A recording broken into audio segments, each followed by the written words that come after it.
Comrade Sobukwe, how are you doing? I'm doing fine. How are you, my brother? Great, I'm doing fine as well. Yes, it's a pleasure to be here and to have this discussion today as we commemorate Walter Rodney.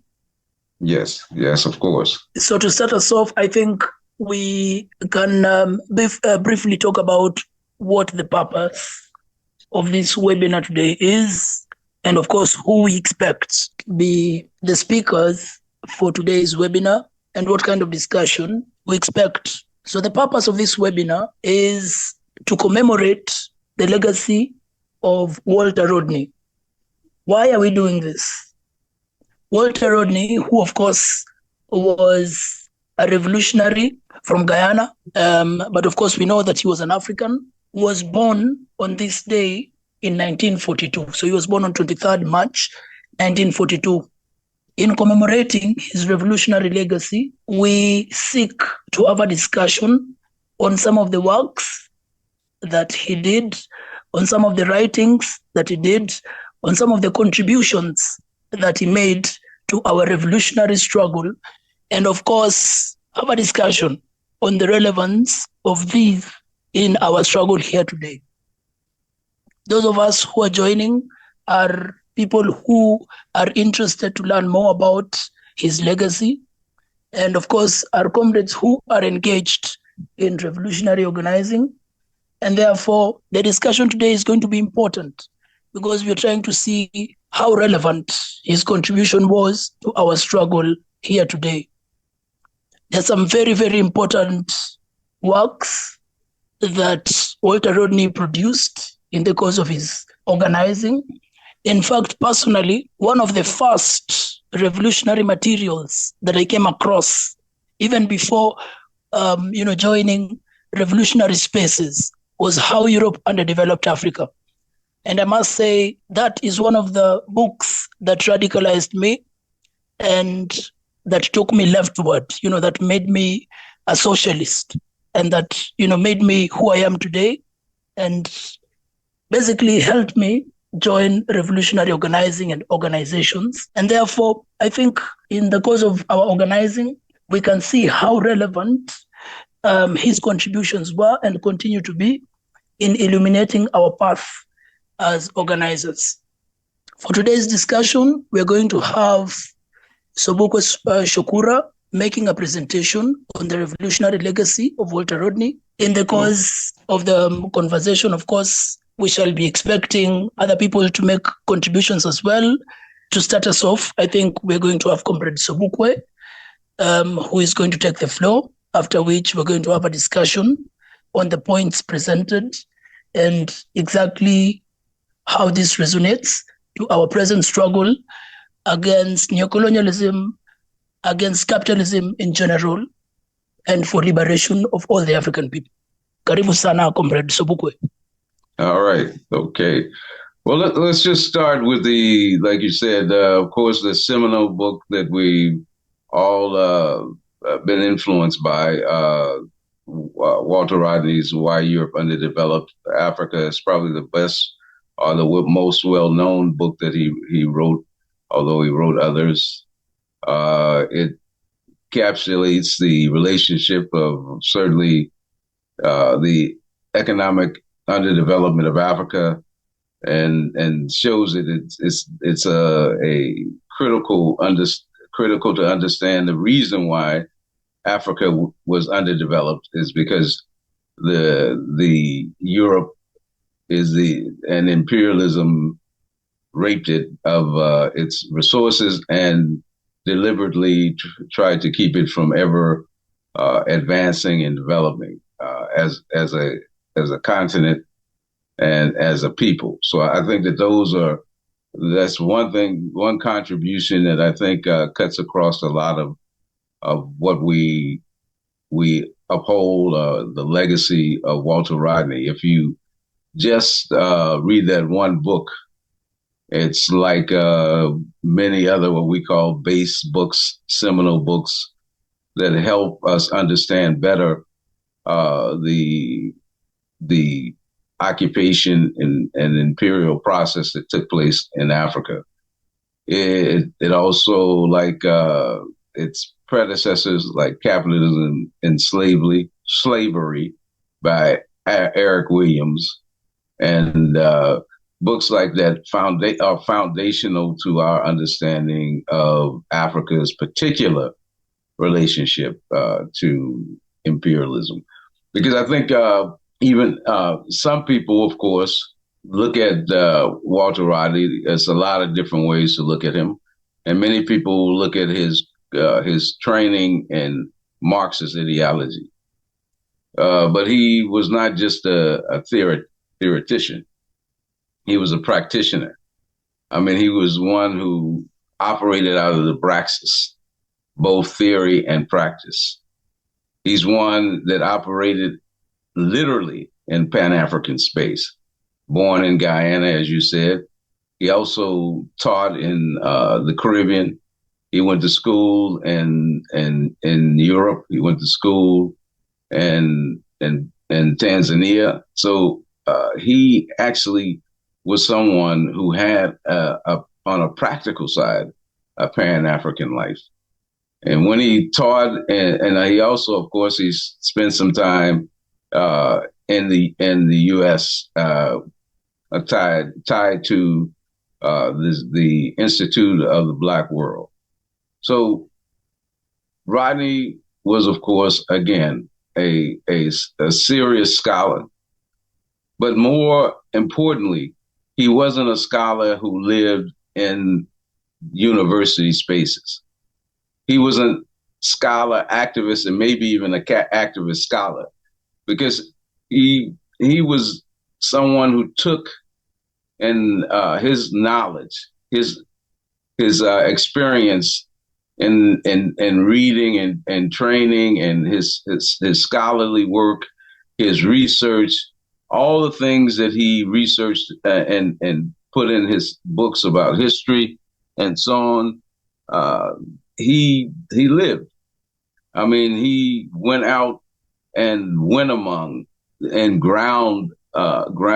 When a book he called "Grounding with My Brothers," he sat down when he was in Jamaica, when he was teaching in Jamaica, and sat down with Rastas, sat down with other political leaders and nationalists and other socialist thinkers everywhere. He sat down in what he called the groundings, was struggling for clarity, not to impose himself on other people, but for clarity.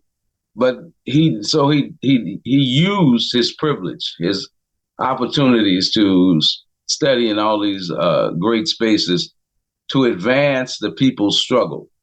Because when we say many people will talk about how we're going to the people. But even among the people, there are varying ideas. There are varying schools of thought. There's an intelligentsia among the people. Now, when you go, as Rodney did, humbly, and ground with men, you can have the kind of conversations that make everybody clearer. You learn from them, and of course, you are bringing something to the table. He was respected across Jamaica about all the forces that in Jamaica that had opposition to the colonial process and the lingering aspects of that process after the sham kind of independence that most African countries and in Africa and those in which are in indigenous spaces around the world, other indigenous spaces around the world, like in the Caribbean, they a lot of the information or the situation is certainly very oppressive. So there are a lot of forces that fought against it. When he was in Jamaica, and he was actually at some point pushed out of Jamaica, they wouldn't let him return when he went on a trip. They didn't want him coming back. They thought he was influencing the masses against the government too much, that he was too much of a burden on the society, and in terms of the oppressive society, the neocolonial apparatuses that were in Jamaica at the time. So they didn't allow him to come out. And as you know, Walter Rodney would eventually have to go home. And when he went home, and worked with the Workers' Party that they created, he was, considered to be a threat. He was supposed to be going home at first to a position in the university, but that quickly disappeared. They were well aware of his thought, his ability to resonate with the masses, his ability to work with the everyday person to clarify complex economic and social processes in the society and how they work and how oppression works and how that the unity among the masses was paramount to change the conditions. This is the reason why they didn't want him to take a university position in Guyana. Eventually, they decided that the only way to deal with him was to eliminate him, and he was assassinated in 1980 with a radio device that exploded in his hand. So I think I don't know how much more time we have. Did we want to fill with some questions, or did we want to? One of the issues that you've mentioned, one of the most important ones was the process it took to write the book Groundings with my brothers. And personally, if I reflect, I think there are some very important lessons that it teaches us as regards community organizing. Like you said, he took time to ground with, the Rastafari community, to embed himself with, the day-to-day conditions of life of the comrades that were there in Jamaica. He did not approach organizing from a top-down standpoint, but rather he, understood that it was important to learn from the people, and it was important to break down important or rather complex concepts, as you've said. And I feel that is an important lesson that we learn as organizers, that it is important for us to approach community organizing in that perspective, to simply understand that the learning process is horizontal, and that no matter how complex we think we've grasped revolutionary theory, it's important to make it as simple as possible so that we are able to ground with the community, and so that the learning process itself can be relevant to the struggles and to the daily conditions of the people as possible. I think that's something that I can say personally I have learned from your presentation on groundings and the approach that you took. So that's what I can say. I don't know if there's anything you'd like to add regarding that and anything else. Yeah, I think it's a question of understanding that people resist, and people resist on every level, and particularly among the people who are the most oppressed. And when I say that, there is a tendency sometimes to think that we are bringing, even some of us activists, and many times we make the mistake of thinking that we're bringing resistance and getting the people to resist. But people are generally in some form of resistance, some form of struggle against their oppression. And to realize that means that it may not take the form that we may think it should take, but that resistance is there. Sometimes it's very unorganized. Sometimes it's more organized than we think. But to know the conditions, if we're not living there every day, we have to be able to go and study those conditions and understand those conditions.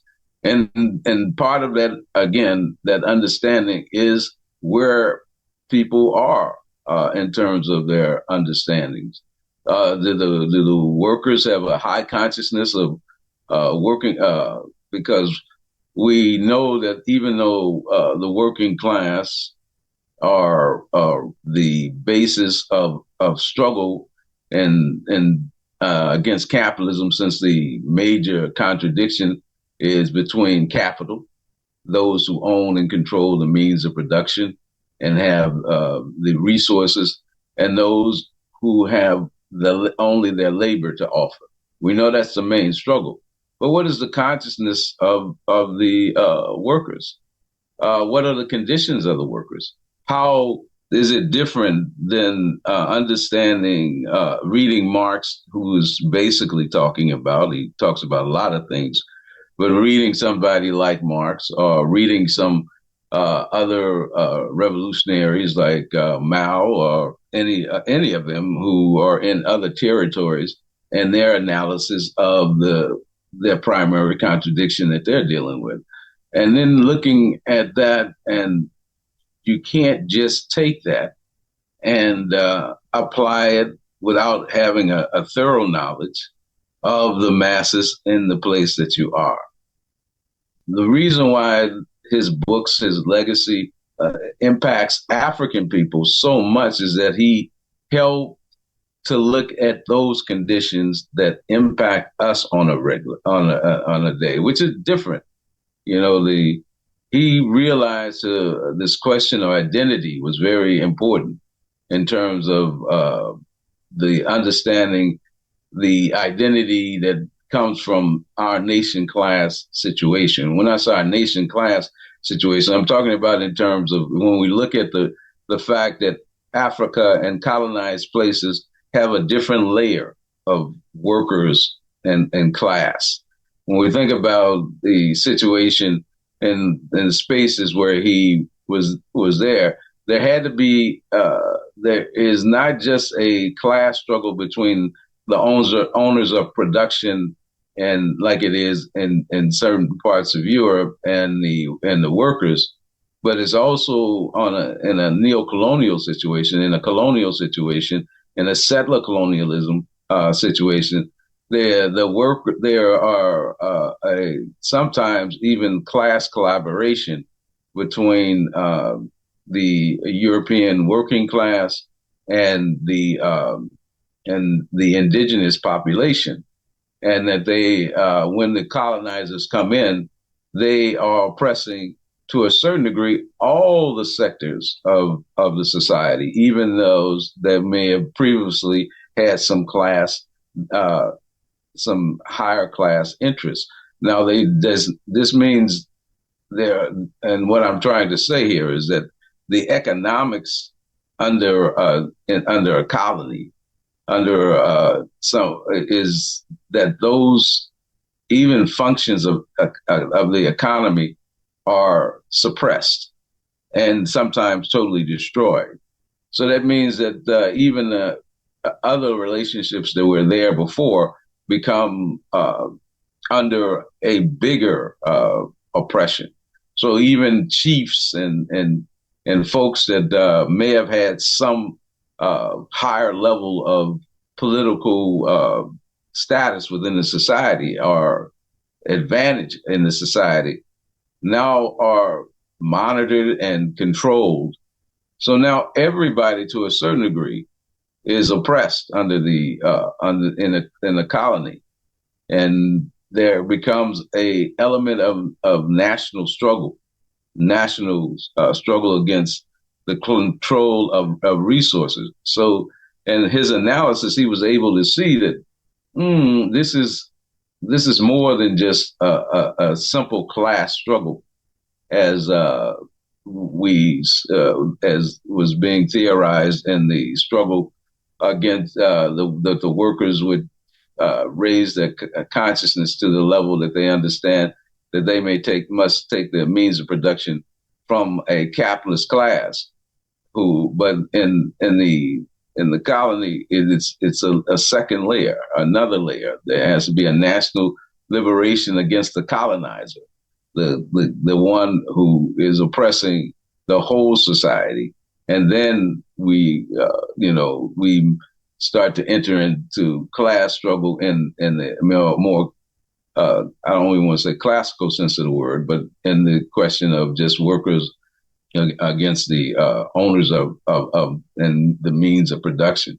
So I think Rodney helps us to understand that certainly we have internal struggle, internal problems, but it's not just that simple. He helps us to understand that it's not an economic failing and not a lack of understanding of means of production. He lets us understand that there was already manufacturing going on in Africa. There was already development going on in Africa. That Africa was not, and when Europe first reached Africa, and when Europe, when I say first, I'm talking about in the era after they moved in their so-called Renaissance eras, and when they came to Africa, they didn't find people without economic systems, without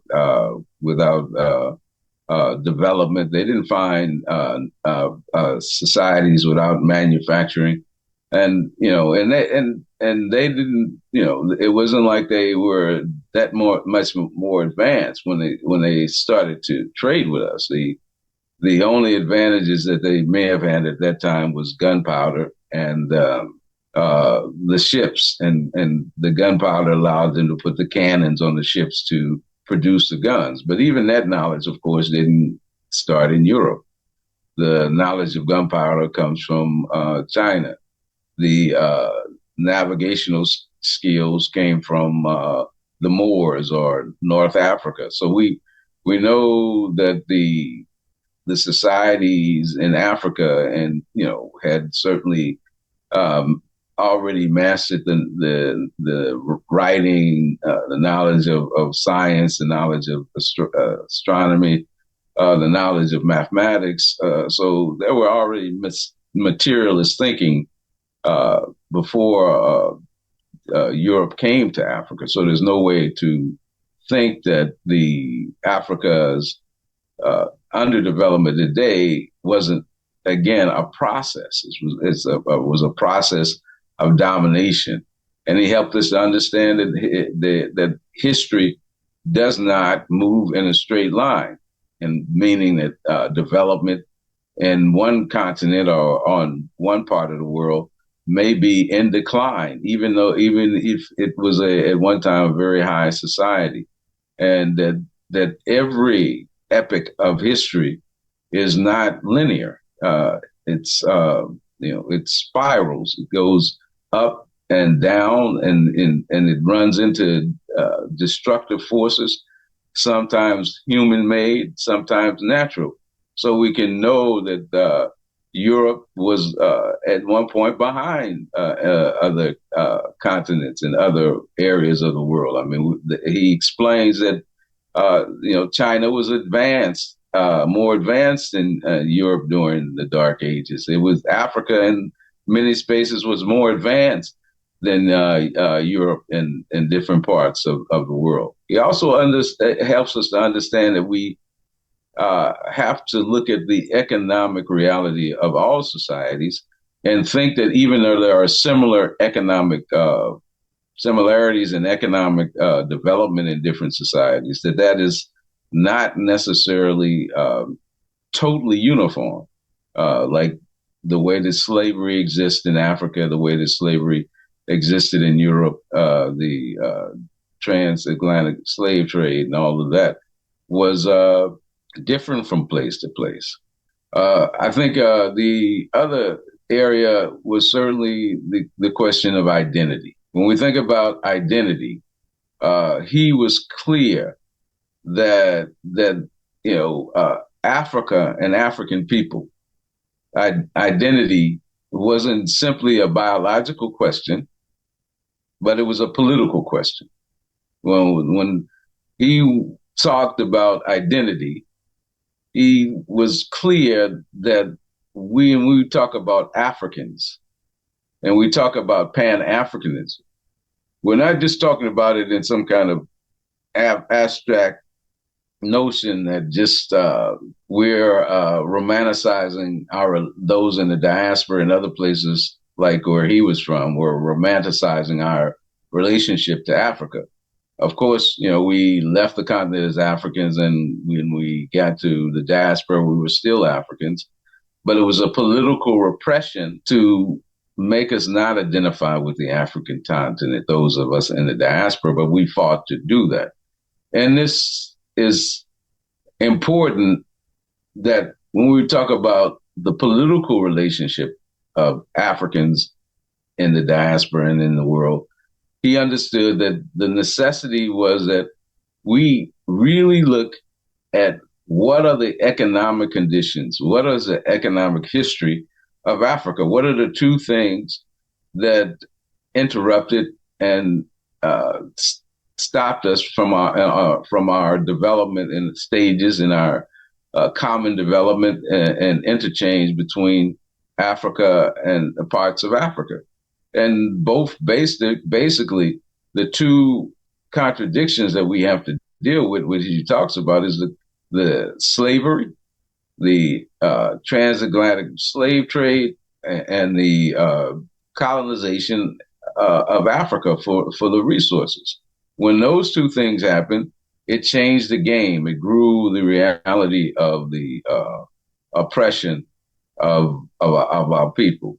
Rodney made a clear look at what the impact of slavery was on the African continent. He understood that it depopulized, took the largest part of the population out of Africa and sent it around the world. So that was a labor drain. And I want to distinguish that from the situation with even the Arab trade, slave trade. Not to say that any slavery isn't horrible, but during the Arabs, the slave trade that was conducted by some Arab countries, it did not destroy the economic life of Africa as much as the transatlantic slave trade did. In terms of we still had control of our economy in Africa at the time.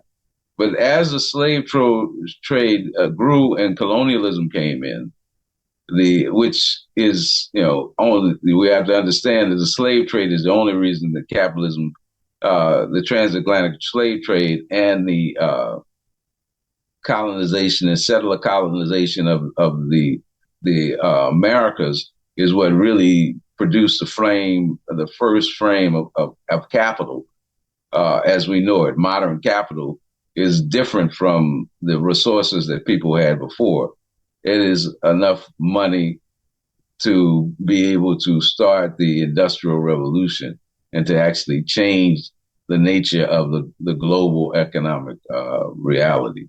So I think that these are things that we have to consider when he spends his time, even though he's born in Guyana, studying the history of Africa and African people. He spends an enormous amount of time trying to understand the colonial situation for us and help us clarify it for us so that we don't become mystified about how our oppression happened, that we don't think that it is simply a failure of character or initiative or knowledge and stuff, that that all these things were here already. We had already developed and had historical contributions that Africa had made to the world from on every level. So I think that this is where he was, in terms of reading him, listening to him, grounding with him, because we can ground with him, and certainly even now, he's still teaching. He's still helping us understand complex economic realities in a very simple kind of way, without being overly analytical or trying to talk over people's heads.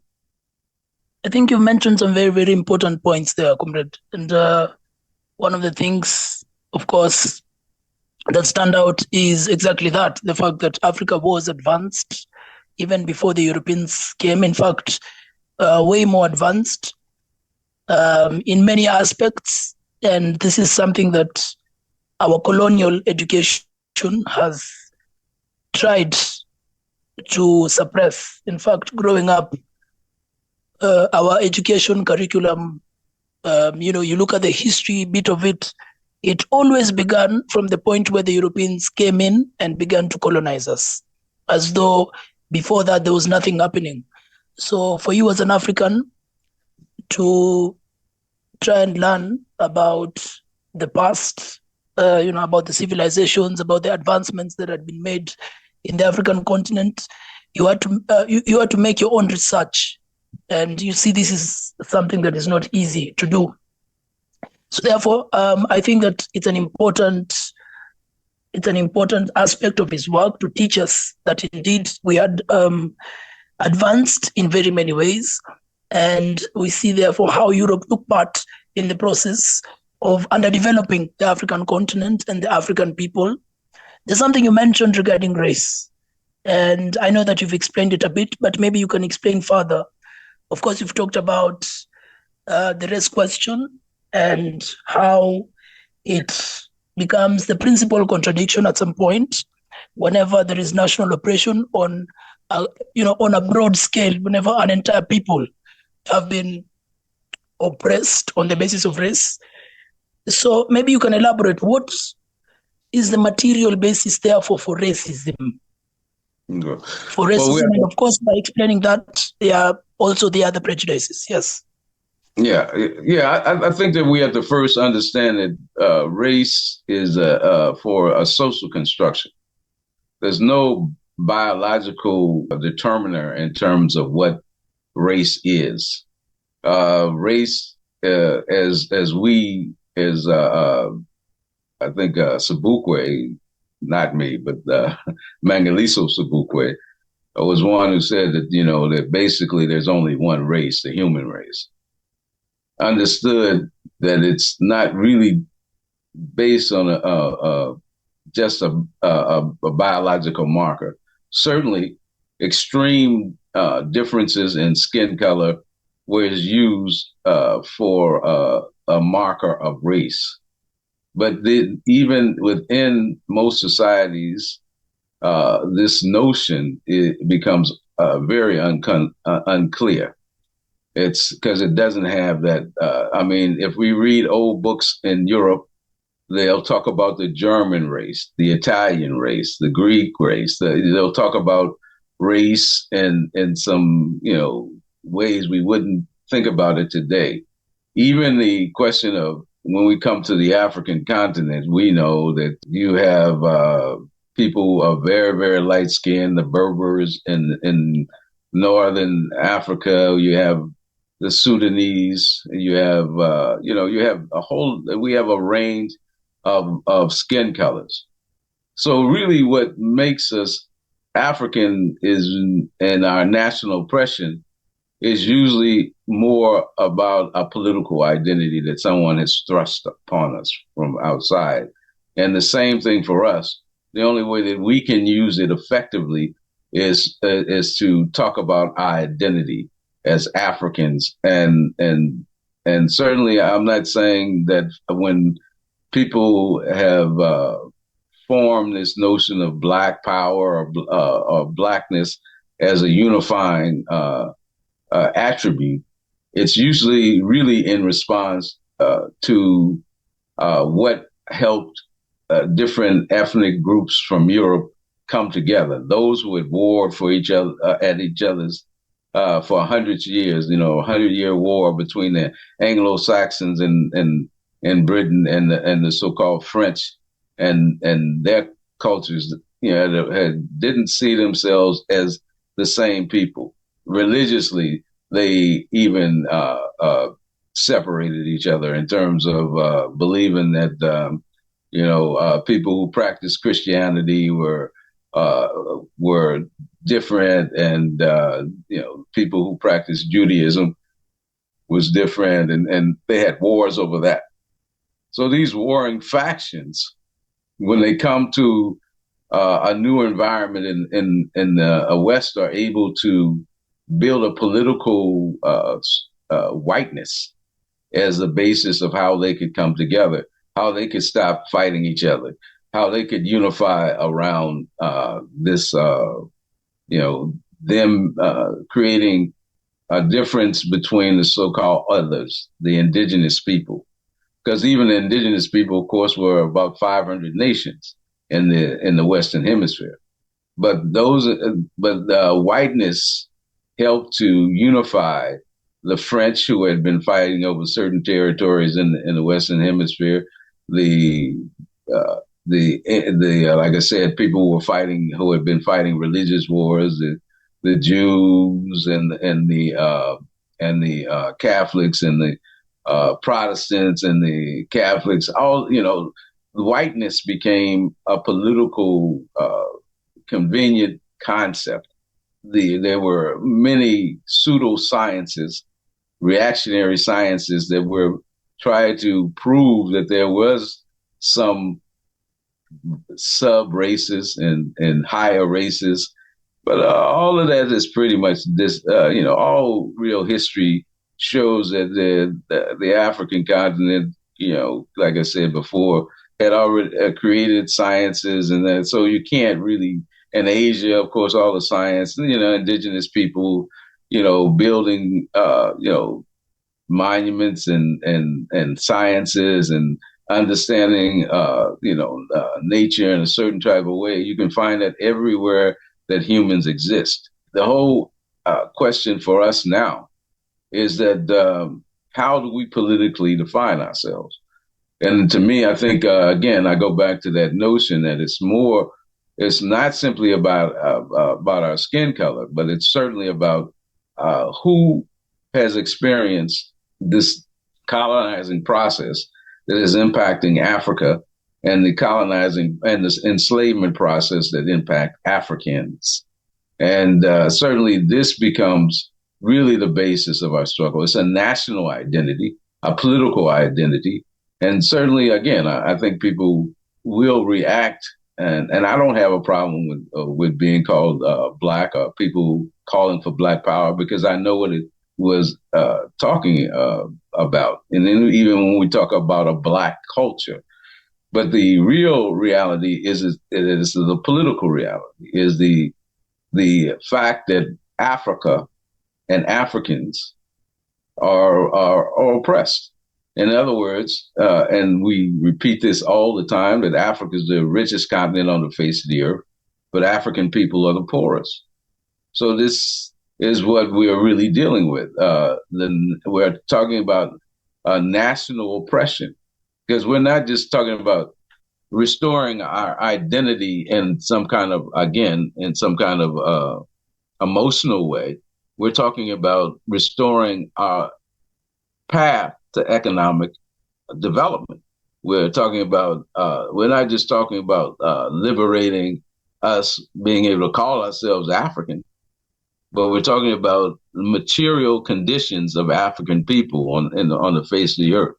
We're talking about that we have to control the the trillions of dollars of resources that are on the continent, that people are sitting right next to and starving, are being made from a labor standpoint of view, made to dig the diamond and the gold and all of the precious metal with while they live in poverty, while they're not paid a decent wage, and not a living wage, a wage in which they can afford just the very basics of life, like food, shelter, and things like that. So I think that, it's more important for us, and for us to say who's an African, and I'm saying who's an African politically, who fights for Africa,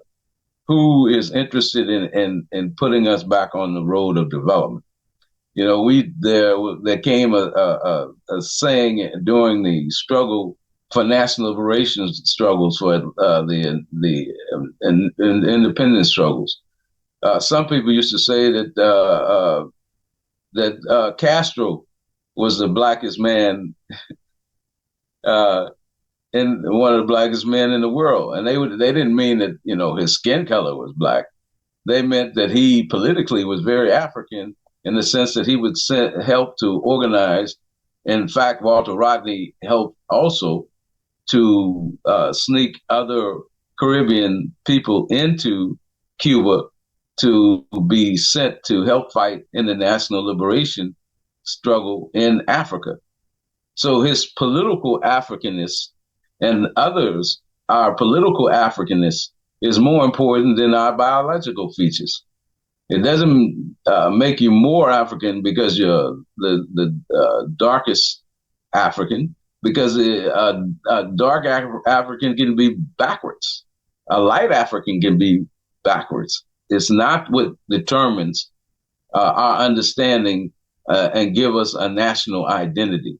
If we don't understand that we're Africans, which you talked about a little bit when you mentioned the question of the colonial education, because that's exactly what the colonial education is trying to do, is to make us less African, to see ourselves as not being African. And in some cases, in the extreme cases, and especially in settler colonial cases, where people are sometimes even forced out of their languages or forced onto reservations, the education for them is to try to disappear them altogether, to disappear them as the rightful owners of the land and that they are indigenous to. So we come to look at the United States, and we don't even think about it anymore as a settler colony, as a place where the indigenous population was removed. And that, again, like I said, it's not that all of the indigenous populations were exactly the same, because they were separate nations. Their identity wasn't the same. But once you have someone coming from the outside, someone who is taking all the land on your continent, you need to rally. A new identity has to emerge, an identity that is even that meets and rises from the struggle against that oppressor. And that's not to say in any of these parts of the world that we're talking about, in Asia and Africa and the Americas, peoples and nations were not becoming more and more unified on an evolutionary process. It's like an evolutionary process is when one ethnic group starts to interact with another ethnic group, and they intermarry. We can, like we said, you can go through the African continent, and you can find that the biggest language is the Bantu language. Because the Bantu language has moved with people across the continent. People who have interacted and ethnic groups have intermarried and had different kinds of even empires, where more people were from different ethnic groups were brought together under a common defense and a common development. So I think we have to understand this thing in a clear concept. When we say that this identity thing, we're talking about, again, those who were indigenous in a particular space, whose land and resources and ways of life and economic life was destroyed under imperialism. And when we talk about the colonial question, we're not just talking about, again, this question of biology alone. We're talking about it as a nation class oppression, and a nation class struggle emerges as the conditions of that nation class change when it's impacted by foreign domination. So I think that, again, we shouldn't get overly blinded by the question of the social construction of race, but we have to be real. Out of the social construction of whiteness came racism. So racism is real, very real, and we have to deal with racism. And that's why it's not wrong to react, to see Black power and Black empowerment type of resistances. We have to understand them of having legitimate reason for being, just like we have to understand that gender oppression is very real, even, and that all genders are socially constructed, meaning, and I don't want to make this complicated, when we say socially constructed, that means there's some set of ideas about what is a man, what is a woman, what is everything in between are out there. And these things don't necessarily all really mean more than that they're culturally constructed. Like, who does the hunting, who does this, and who does that. Those are not. It's not because we can't as humans. Everybody can wash dishes. Everybody can put a seed in the ground. But maybe at one point in time in history, one gender decided to do this kind of work more, and another gender decided to do this kind of work more. But it's not really that people are incapable of doing any kind of work. I'm saying in general, of course. Certainly some people may be more talented in one side of work, one kind of work than another. But in general, work has very little to do with gender in terms of who can do what in the world. And it's the same thing that when people are trying to impose race limitations, or saying that somebody is in a inferior race, then that people will naturally react to try to defend that certainly they're not, and try to advance that they're not. But that is incomplete, because we don't want to just stop racism. We want to stop economic domination. We want to stop the using of our land and resources. And this takes us kind of 360. We want to stop our underdevelopment. And if we know the source of our underdevelopment is imperialism, the imposition and the colonization and the taking of our land and resources, then it's not just about pride. It's about national liberation. And this is where we have to be very clear that national liberation is the only thing that will bring us the notions of putting ourselves back on the right track to development. And this was very clear, again, I think Cabral, in which Rodney talks about to a degree that, when Cabral talks about the question of national liberation being freeing all of the resources, all of the productive forces, land and labor, for the development of the society is what really changes the conditions of a people. Certainly, he even talks about the question of pride might precede the question of rediscovering what you contributed to the world, might precede in a way that struggle. People might, when we start wearing our African clothes again, we start speaking our language again, we get be interested in that. That doesn't help our material. It helps our psychological ideas in our head, but people don't fight for ideas simply in their head.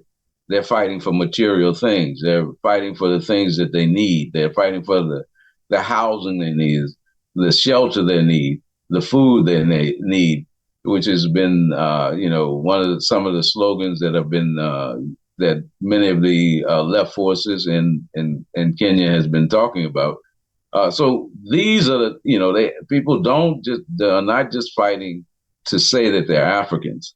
It's important psychologically to understand what you contributed to the world, but it's also you have to have a real view of that you're not just fighting for that, you're fighting for a return to the heights of your development and the freedom to develop in the way that you see fit in the conditions that you find yourself in.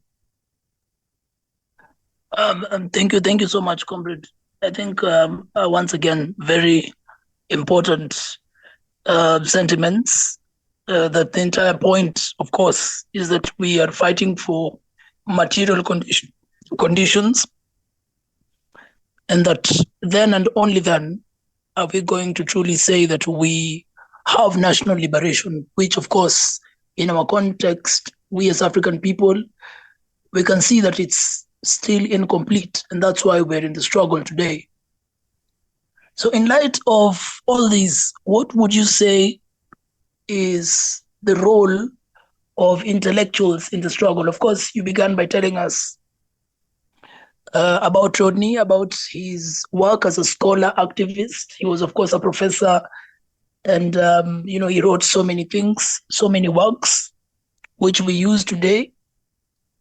So, but what would you therefore say is the role of intellectuals? And maybe as you answer that, you can also answer the need for organization, given his involvement in active organizing. So, of course, he's an intellectual, but he's an organizer and belongs to an organization. So, what would you say also is a lesson that we pick as regards the need for organization? And of course, we consider Walter Rodney a revolutionary. And there is no revolutionary who doesn't understand that the organization decides everything. You can put the 5 or 6 of the best athletes on the same team. If they are not organized and learn how to work most efficiently together, they can lose every time, even though they're the best players. And I think that the question of organization also is a question of longevity. It's institution building. Because if one of us was so bad, super bad, that we were so advanced over the curve, that we were so super smart, then we've had so many people in our nation, including Walter Rodney, that had this kind of higher, great intellectual capacity. Why aren't we free? And he understood that there ain't no Superman, or Superwoman, or super anything. The struggle, if we study it, requires organization. It requires that we multiply our capacity to do something. Because you can have the right answers and not the capacity to do it. Organization is building the capacity to do it. And that is paramount to winning anything or doing anything or developing in any way. I mean, Elon Musk, and I hate to bring him into the picture, Elon Musk hasn't really produced anything on its own as an individual, nor any of these other tycoons, people with big corporations. The Apple founder or the Microsoft founder, neither one of them built the systems that they are associated with. It was the organization of other people's labor that made those companies. And so it's the same thing about any state. No individual makes a state. People have to organize in such a way and build a capacity to meet those goals and objectives. And I think the question of the role of the intelligentsia, I think 2 things I like to repeat about that one.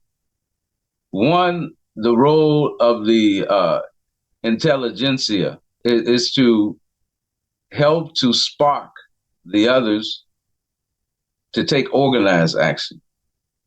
But we have to remember now that the question of intelligentsia, or leading intellectuals, if we want to call them that, is that they come from every sector of society.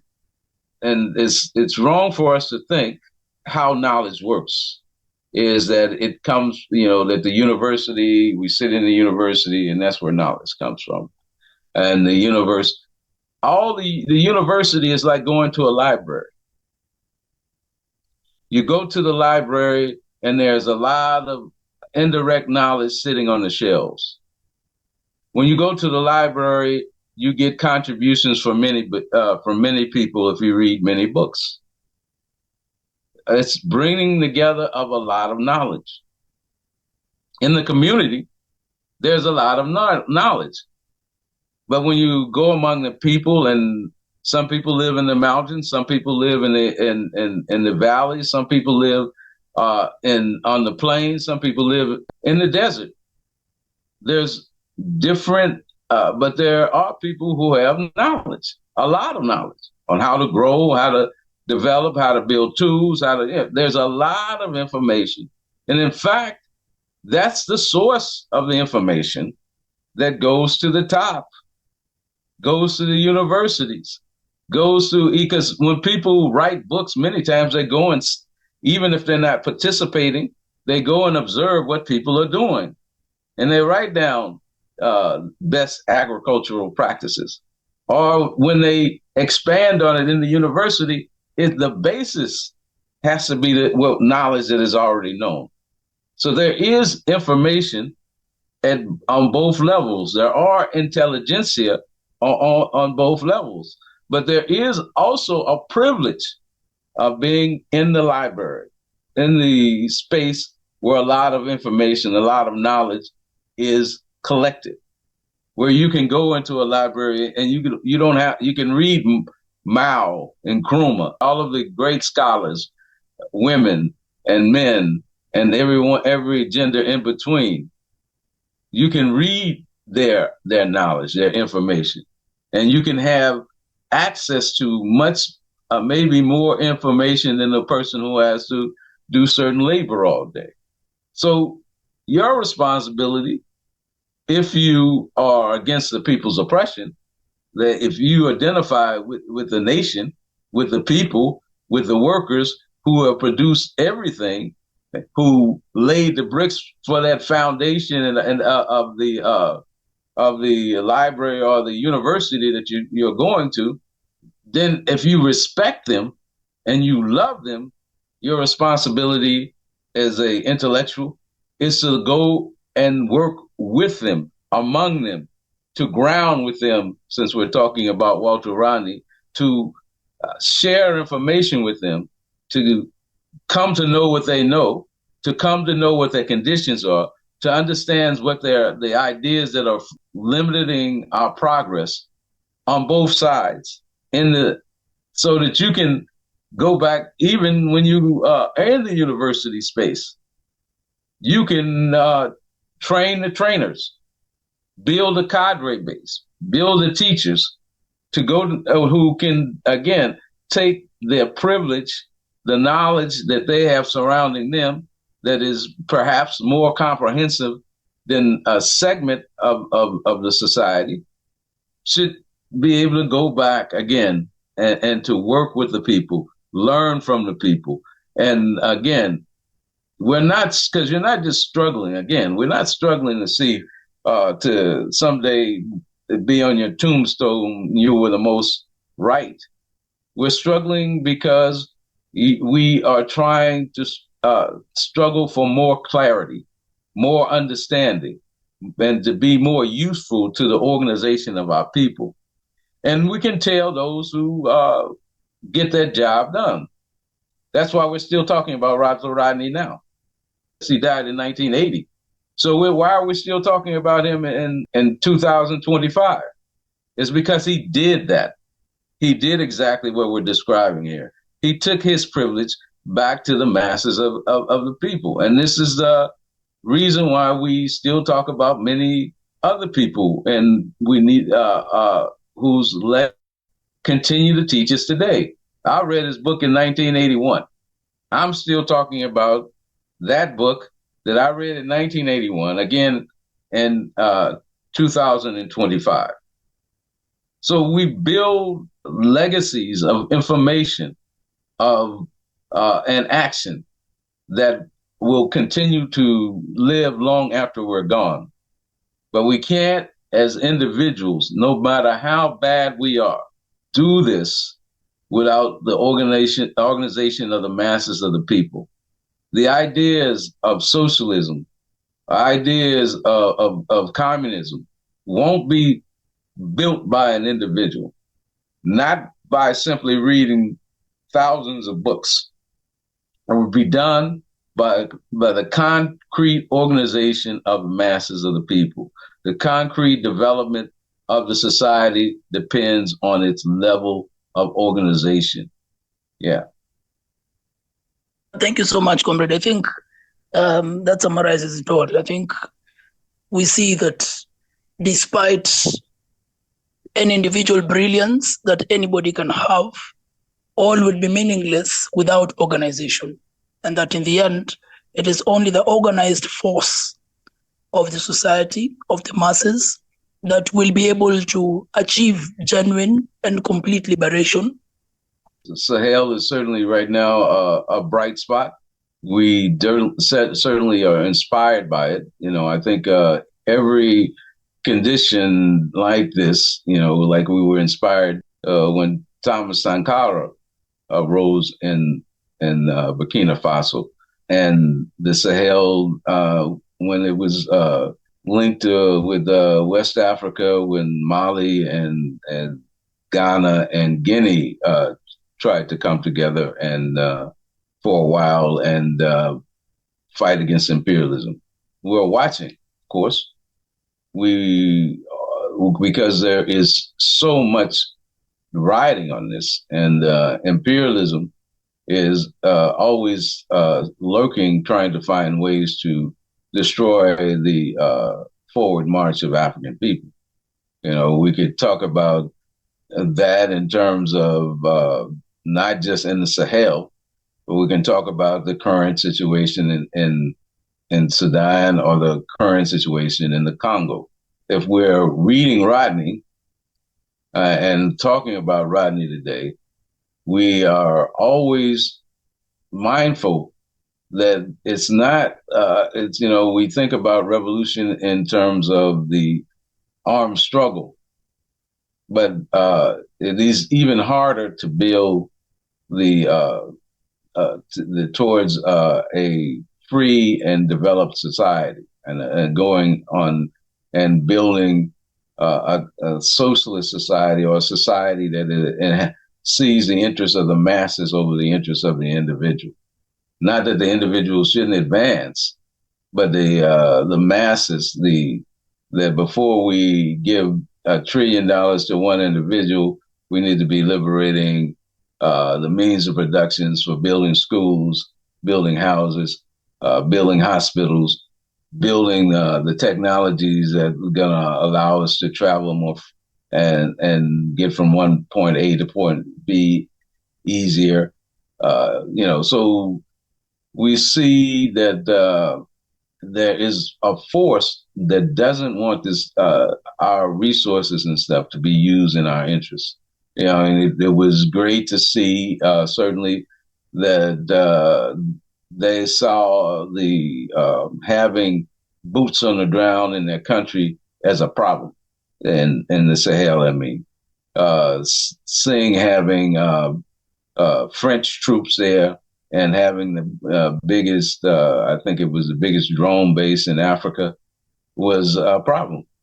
And the fact that they were bold enough to send them packing, to me, points and pushes the masses of African people to another kind of space. Because in reality, we've been talking about, really, in a sense, we've been talking about the battle of ideas. The ideas that what is right and what is wrong, what is going to advance us, what is going to turn us, keep us either in the same mode or send us even further backwards. I think today, the Sahel, like at one time Libya, at one time Ghana, at one time, the national liberation struggles integration of their struggles helped inspire us. And I think that this is what the Sahel does for us. It was, I think, at one point in Rodney's life, Tanzania, and the fact that I think Tanganyika and the mainland of what now we call Tanzania was inspiring to him.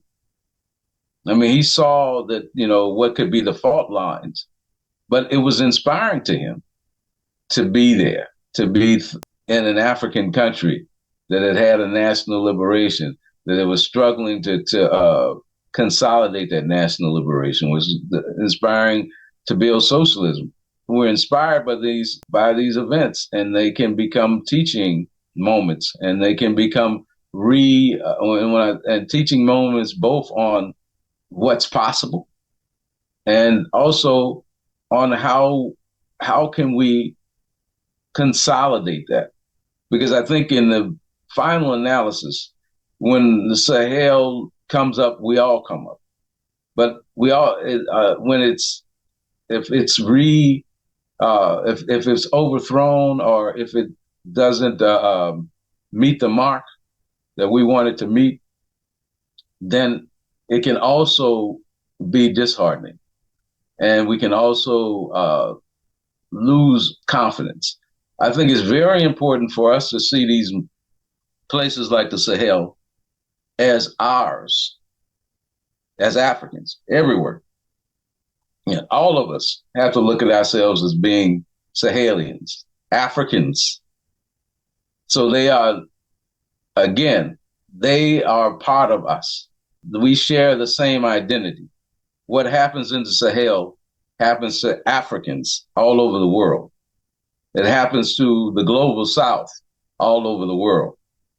So I think we have to really, really, really, really, really, really spend as much time and much energy and organizing around how do we protect the Sahel? How do we advance the Sahel? And I'm saying internally and externally. I mean, what fault lines do we see that we need to shore up? And how do we organize around it?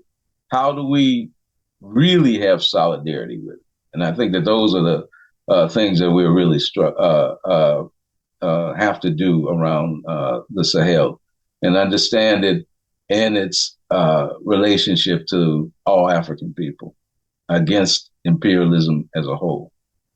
Thank you so much, comrades, for that. Right, I think we've had some really comprehensive discussions today. The purpose of today's conversation was to talk about the legacy of Walter Rodney and how relevant his legacy is to our organizing today. How does he teach us, and what contributions does he make to our revolutionary organizing today? There's several important things that Comrade Sobukwe has highlighted and talked about. He's talked about the question of theory and practice, and the fact that Walter Rodney, as an intellectual and a scholar, took part in revolutionary organizing. So he wasn't just theorizing things in his head and only writing, but he actually took part in practice. And I think that is the entire point of study. That's the entire point of political education. In fact, if you do not practice, then it becomes impossible for you to even see, or for you to even know, if what you study or if what you theorize actually makes sense or actually works. So we see the question or the fact that Walter Rodney is a scholar activist. So we see the merger of theory and practice. We've talked about groundings with my brothers, and we have seen how this teaches us a lot about community organizing. We've seen how it is important for us to break down the complex concepts that we might have come across. It's important for us to understand that learning is a horizontal process, and in fact, knowledge lies within the masses, and that even what is written and researched and stocked up in the libraries and the universities is a summation of the knowledge that exists collectively in the society and in the community. We've seen that Rodney teaches us a lot about the role of intellectuals in the struggle as this section of the society that helps to illuminate and helps to spark understanding regarding what's in the society and what is to be done. We've seen that Rodney took part in active organizing by being part of an organization himself.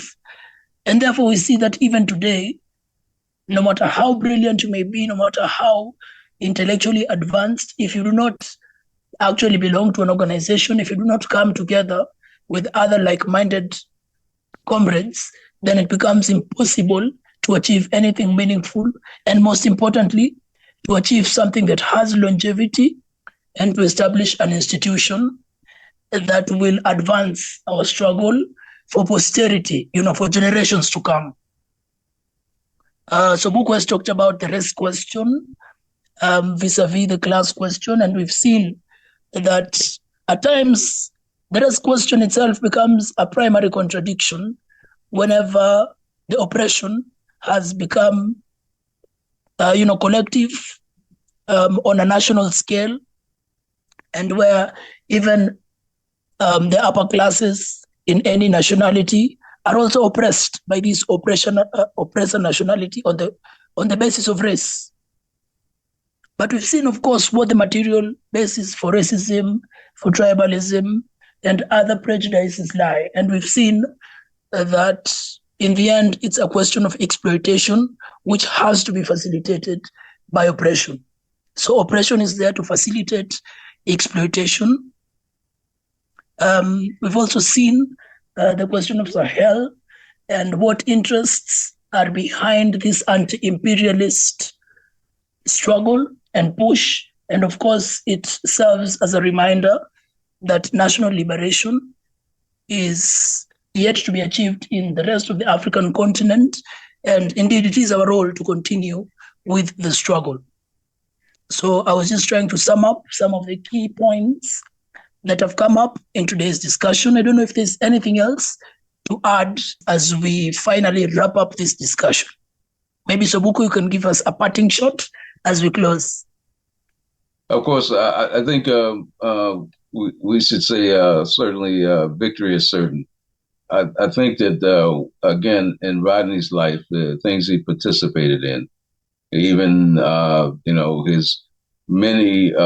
his relationship with national liberation struggles and on a global sense, his relationship to Cuba, his relationship to Tanzania, his relationship to even the African liberation struggles that were going on in the diaspora, in particular in his time in the U.S. and his influence on the movement there. His family, we want to thank them. Patricia Rodney and his two children have, created a foundation, and they do a memorial conference. I don't even know if we want to call it a memorial conference. They do a conference, an activist conference, based upon his legacy every year in Atlanta. So I want to give shouts out to all of them, and I should say his two daughters and his son, but his son doesn't actually live in the U.S., but he does come back sometime for the conference. So they generally do it on March 23rd on his birthday. But this year, I think they postponed it, and I'm not sure of the new dates coming out, but it's usually Zoomed or something. So I think people should look out for that. A lot of times they brought in very good scholars and different activists from around the globe, really, to participate in this conference. So I highly recommend that people look out for it. And you can go to the Walter Rodney Foundation website to find out further information. But I definitely think that if you haven't read any of Rodney's books and haven't heard his contributions to the theoretical level and practical level of our struggle, his work in trying to bring unity in the struggle in Guyana between the Africans and the Indian population, which came from India, that you should understand what he was trying to do, and his understanding and his grappling with and struggling with the question of class and race. And so, I think it's important for us to really push people to continue to study his legacy. Thank you. Thank you so much, comrade. Indeed, let's study Rodney and let us use his teachings to advance and to continue illuminating our struggle today. Thank you so much, comrades. And also, just thank you to the organizers of this program. I don't know if I did that at the beginning, but thank you for organizing this forum. Thank you so much, comrade. Yes, and also thank you to you. Thank you so much for your presentation. It's been very comprehensive, and you've answered all the questions that comrades here have posed. And I think this has really helped understand better the role of Walter Rodney in our struggle and his contributions. So thank you so much to you, comrade. Thank you all the participants as well for making the time to be here. And I hope we're all having a good afternoon. Hizi pingu zimenifunga zikanshinda kusonga mbele, nashindwa kanta shinda hapa milele. Nahitaji ukombozi sahi, nahitaji ukombozi sahi.